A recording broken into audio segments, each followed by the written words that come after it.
नमस्कार मित्रांनो, तुम्हा सर्वांचं स्वागत आहे माझ्या यूट्यूब चॅनलवर. या मैफिलीत माझ्या मित्रांनो, आज एक छोटासा ब्लॉग तुमच्यासमोर मी सादर करणार आहे. ब्लॉगमध्ये आज मी तुम्हाला दाखवणार आहे बारुंडा देवीचे मंदिर. बारुंडा देवी म्हणजे साक्षात जीवदानी मातेची बहीण. हे जे देवस्थान आहे ते आपल्या विरारमधील जीवदानी माता मंदिर याच्या शेजारीच आहे. पण बऱ्याच लोकांना हे देवस्थान माहीत नाही आहे. खूप लोक येतात, जीवदानी मातेचं दर्शन घेतात आणि त्यांना माहीत नाही की त्याच शेजारी सुंदर अशा ठिकाणी एका छोट्याशा तलावाजवळ एक एक उत्कृष्ट असं इतकं छान असं एक आपल्या बारुंडा देवीचं मंदिर आहे. ते कोणी पाहिलं नसेल. बरीच लोकं आहेत जी विरारमध्ये राहतात, त्यांना ते मंदिर माहिती आहे. सणासुदीला तिथे खूप सारी गर्दी असते, खूप लोक जातात. तर आज या मंदिराचं दर्शन घ्यायला, या देवीचं दर्शन घ्यायला जाऊया. मी तुम्हाला त्याचबरोबर इथला आजूबाजूचा परिसर आहे आणि जो रस्ता आहे तो दाखवणार आहे. छान असं एक ठिकाण आहे हे.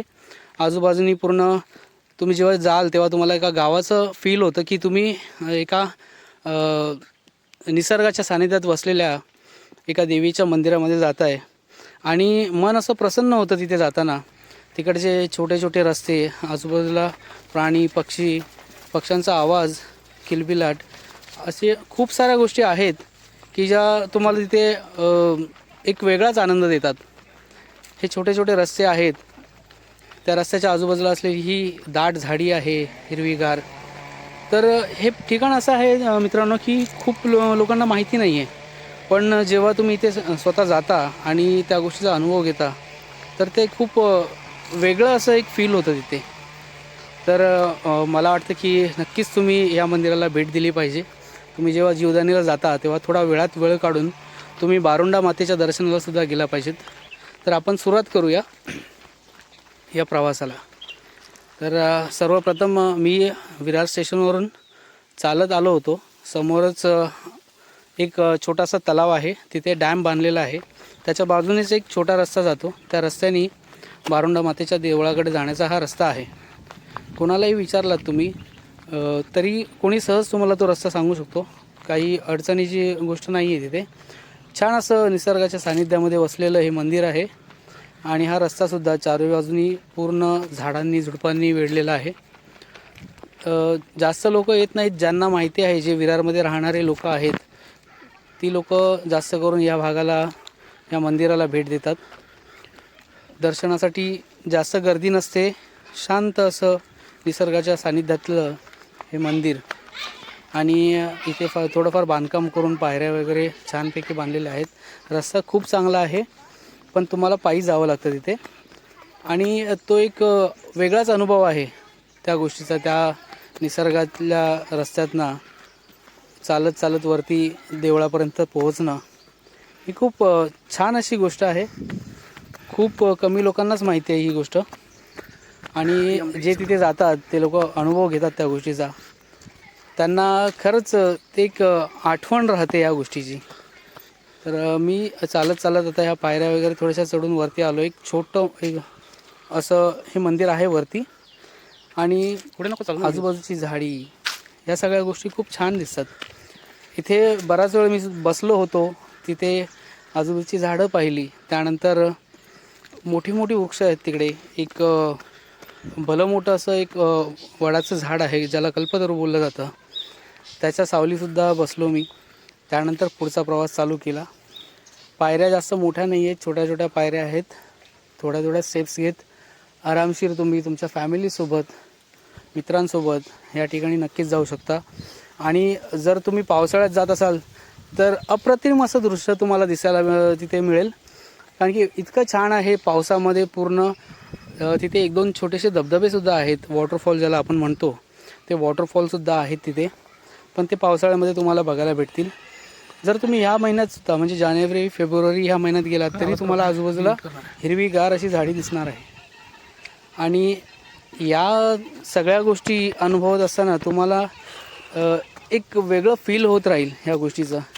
म्हणजे तुम्ही एका दूर अशा कुठल्या तरी गावामध्ये अशा ठिकाणी जातात. कारण की आजूबाजूला तुम्हाला वाटणारही सुद्धा नाही की हे शहर आहे, विरारसुद्धा एक शहर आहे आणि तुम्ही या शहराच्या आजूबाजूला सुद्धा आहात असं वाटणार नाही. तुम्हाला असं फील होईल की हे नक्की शहर आहे का गाव आहे. कारण की हे मंदिर अशा ठिकाणी आहे की जिथे जास्त लोकवस्ती नाही आहे, खूप कमी लोक आहेत. आम्ही सुरुवातीला पायऱ्या चढत होतो तेव्हा आम्ही एक छोटंसं हे मंदिर पाहिलं, तेव्हा ते मंदिरसुद्धा जवळनं आपण बघूया. आता इथे पावसामध्ये या ठिकाणी एक धबधबा पाण्याचा वाहत असतो. छान असं सुंदर असं दृश्य दिसत असतं. हेच पाणी या ब्रिज खालून वाहून खाली ओहळामध्ये जात असतं. पावसाळ्यामध्ये तुम्ही गेलात तर खूप छान असा तुम्हाला अनुभव ह्या गोष्टीचा मिळेल. अशाच या छोट्या छोट्या स्टेप्स पार करत आम्ही वरती जात होतो आणि मधी कुठेतरी थांबून रेस्ट करत होतो. जेव्हा मी इथे थांबलो तेव्हा मी पाहिलं की जीवदानी बारोंडा देवीचं जे मंदिर आहे ते समोरच मला दिसत होतं आणि त्यांनी मला आणखीन बळ मिळालं की नाही, मी आणखीन जरा लवकर जायला हवं. आणि मी पटापट स्टेप्स चढत इकडे या सगळ्या निसर्गाचा आणि या सगळ्या गोष्टीचा चांगला एक आनंद घेत पुढे जात होतो. जसं जसं मंदिर मला जवळ दिसत होतं तशी तशी माझी उत्सुकता वाढत होती की आतमध्ये मंदिर कसं असेल, काय असेल.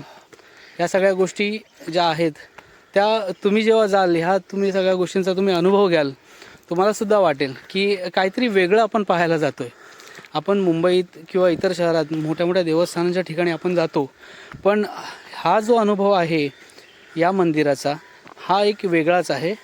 कारण की इथे आजूबाजूला तुम्हाला एक निर्मनुष्य असा असं हे ठिकाण आहे जिथे तुम्हाला लोकवस्ती जास्त मिळणार नाही. खूप कमी लोक इथे असतात, त्यामुळे एक शांत वातावरण. हे पहा, मंदिराच्या इकडून मी एक झूम करून हा थोडा व्हिडिओ केलेला आहे. तिथे खाली तलाव दिसतो आणि पुढे विरार शहर. म्हणजे हे जे ठिकाण आहे ते शहरापासून थोडंसं लांब आहे आणि निर्मनुष्य आहे. तिथे जास्त गाड्या नाहीत किंवा इतर कुठल्या गोष्टींचा त्रास नाही. डोंगराच्या सान्निध्यामध्ये, डोंगराच्या कुशीमध्ये बसलेलं हे बारोंडा देवीचं मंदिर आहे. एक अप्रतिम अशी जागा आहे ही, तुम्हाला नक्कीच आवडेल. मी पहिला सुरुवातीला जेव्हा वरती चढत होतो तेव्हा अर्ध्या स्टेप पार केल्यानंतर मला हे छोटंसं एक मंदिर दिसलं. मी इथे थोडंसं दर्शन वगैरे घेतलं. हे सुद्धा एक छान असं मंदिर बनवलेलं आहे छोटंसं. इथे मारुतीरायांची मूर्ती आहे एक, त्यानंतर एक गावदेवीची मूर्ती आहे तिथल्या, आणि एक शंकराची छान अशी पिंडी आहे महादेवांची. गणेश महाराजांची एक मूर्ती आहे. त्यानंतर मी हे दर्शन घेतल्यावरती थोडं पुढे निघायचा प्रयत्न केला, कारण की मला मंदिरात लवकरात लवकर पोहोचायचं होतं आणि हा अनुभव माझ्यासाठी खूप वेगळाच होता. जसं जसं जवळ आलो, ह्या मंदिराच्या पायऱ्यांना जेव्हा स्पर्श केला तर त्या लोकांनी इतकं छान असं, हे मंदिर म्हणजे शहरापासून थोडंसं दूर आहे पण ह्या लोकांनी त्याची जपणूक आणि या सगळ्या गोष्टी एवढ्या व्यवस्थितपणे ठेवल्या आहेत. स्वच्छता एवढी चांगली आहे की तुम्हालासुद्धा तिथे गेल्यावरती एक वेगळा अनुभव येणारच. छान अशा पायऱ्या बांधलेल्या आहेत, कोणालाही त्रास होणार नाही कुठल्या गोष्टीचा, या सगळ्या गोष्टीची काळजी घेतलेली आहे. असं हे बारोंडा देवीचं मंदिर. आता आपण मंदिरामध्ये प्रवेश करू. हे मंदिराचं प्रवेशद्वार आहे आणि ही आतली एक मूर्तीचा एक फोटो तुमच्यासाठी मी पोस्ट केलेला आहे. आतमध्ये तिथे व्हिडिओ आणि फोटो घेण्यास काही मनाई नाही आहे. फक्त एवढंच की तुम्ही सेल्फी वगैरे घेऊ शकत नाही. तुम्ही मंदिरामध्ये शूटिंग वगैरे करू शकता, देवीच्या मूर्तीची शूटिंग करू शकता. पुजारी महाराज मला तीच इन्स्ट्रक्शन देत होते की तुम्ही सेल्फी वगैरे घेऊ नका, तुम्ही व्हिडिओ काढू शकता, देवीचे फोटो काढू शकता, काही हरकत नाही. बऱ्याच मंदिरामध्ये आपल्याला असं ऐकायला मिळतं की फोटो काढण्यास मनाई आहे, व्हिडिओ काढण्यास मनाई आहे, पण इथे तुम्ही फोटो वगैरे काढू शकता देवांचे, पण फक्त की आपण स्वतःची सेल्फी वगैरे घ्यायची नाहीत. या ठिकाणी सुद्धा पावसाळ्यामध्ये असं डोंगरातून धोधो वाहणारं पाणी ह्या मंदिराच्या शेजारूनच जात असतं. एक वेगळा अनुभव इथे तुम्हाला पाहायला मिळेलच. असं छानपैकी मंदिरात आम्ही लोकांनी दर्शन घेतलं. त्यानंतर आम्ही तिथे थोडा वेळ थांबलो, बसलो होतो. त्या निसर्गाचा, त्या मंदिरातल्या शांततेचा आम्ही अनुभव घेतला. आणि हे शहर वगैरे दिसतंय तुम्हाला, हे विरारचं शहर आहे. विरार ईस्ट आणि नजीकच तुम्हाला तो तलाव दिसेल. तलाव म्हणजे हा ॲक्च्युली एक डॅम आहे. त्या डॅमचं पाणी जवळजवळ मार्च एप्रिल या महिन्यापर्यंत असतं आणि ते पाणी पुरवठा विरारला थोडाफार त्याचा होतो. बरीचशी कॉलेजची मुलं मला मंदिरामध्ये दिसली. वेळात वेळ काढून ते लोक इथे फिरायला आले असतील. त्यानंतर मी मंदिराच्या वरती असलेलं आणखीन एक छोटंसं मंदिर, त्याच्यासाठी बांधलेल्या ह्या नवीन पायऱ्या आहेत. या पायऱ्यांनी मी हळूहळू वरती जात होतो. आणि हा रस्ता एवढा छोटा आहे, इथे व्हिडिओमध्ये तुम्हाला दिसत असेल, इथून फक्त 1 किंवा 2च माणसं सोबत जाऊ शकतात. यापूर्वी हा रस्ता व्यवस्थित बांधलेला नव्हता. वरती जाण्याचा जो रस्ता आहे तो, मी तिथून त्या स्टेपवरून हा व्हिडिओ घेतलेला आहे. इथे खाली मंदिर दिसतोय, मंदिराचा आजूबाजूचा परिसर दिसतोय, त्याला कोणी छान अशी फुलांची झाडं वगैरे लावलेली आहेत. आणि हा छोटासा चिंचोळा रस्ता आहे. तुम्ही जर नक्की या मंदिरात गेलात ना, तर मंदिरात दर्शन घेतल्यावरती तुम्ही ह्या वरच्या मंदिरात नक्कीच जा. इथे वरती 2 छोटी छोटी मंदिरं आहेत. एक कालभैरवाचं आहे आणि एक काली मातेचं आहे. पण इथून जो दिसणारा एक निसर्गाचा एक वेगळाच आनंद तुम्ही घेऊ शकता. या छोट्या छोट्या पायऱ्या पार करत मी वरती जात होतो. मला सुद्धा खूप दम लागत होता, कारण की या छोट्या पायऱ्या तुम्हाला दिसत असतील, पण थोडंसं उंचीवरती आहे हे. पण वरती आल्यानंतर एक वेगळाच आनंद मिळतो मनाला, एक वेगळी शांतता असते, एक वेगळा आनंद असतो. हे तुम्ही पाहू शकता. इथे हे 2 मंदिर आहेत. हे जे पहिलं मंदिर आहे ते कालभैरवाचं आहे. मी या मंदिरात दर्शन घेतलं.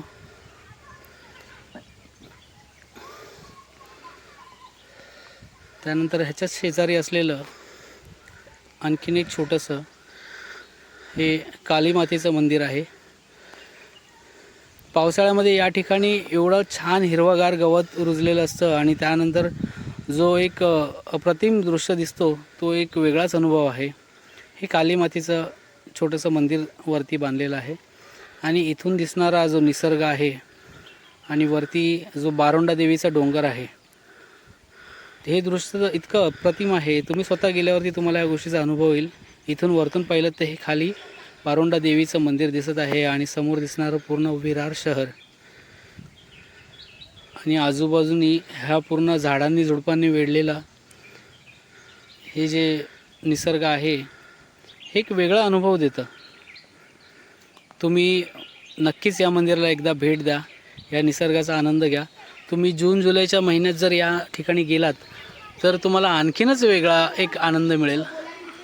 मी मंदिरात बसलो होतो तेव्हा एक श्वान माझ्याजवळ येऊन बसला होता आणि त्याला भूक लागली होती. तर माझ्याकडे दुसरं काही नेलेलं मी नव्हतं. मी जेव्हा बसलो होतो तिथे मंदिरामध्ये, तर माझ्याकडे दुसऱ्या काही गोष्टी नसल्यामुळे माझ्याकडे असलेलं प्रसादाचं जे खोबरं होतं, नारळ होता, तो नारळ ते श्वान खात होतं आणि मलासुद्धा आनंद वाटत होता त्याला ते भरवण्यासाठी. आणि ते सुद्धा मजा घेऊन ते सगळं खात होतं. तुम्ही पाहतात मागे कॉलेजमधली शाळेमधली जी मुलं आहेत तीसुद्धा इथे दर्शनाला वगैरे येतात.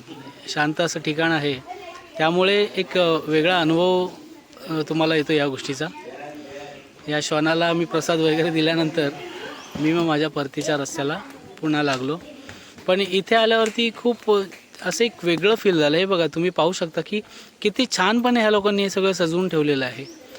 छान आजूबाजूला फुलांची झाडं आहेत, फळांची झाडं लावलेली आहेत आणि उतरण्यासाठी चढण्यासाठी छानपैकी पायऱ्या वगैरे बनवून ठेवलेल्या आहेत. असं नाही की कुठे अडचण आहे कुठल्या गोष्टीची, काही नाही. खूप छान असं एक फील होतं या मंदिरामध्ये आल्यावरती. तर मला आशा आहे मित्रांनो, तुम्हाला ही माहिती माझ्याकडनं दिलेली आवडली असेल. आणि जर आवडली असेल तर हा व्हिडिओ नक्कीच तुम्ही लाईक आणि शेअर करायला विसरू नका. तुम्ही पाहतात आणखीन कॉलेजमधनं येणारी ही मुलं आहेत, ती या सगळ्या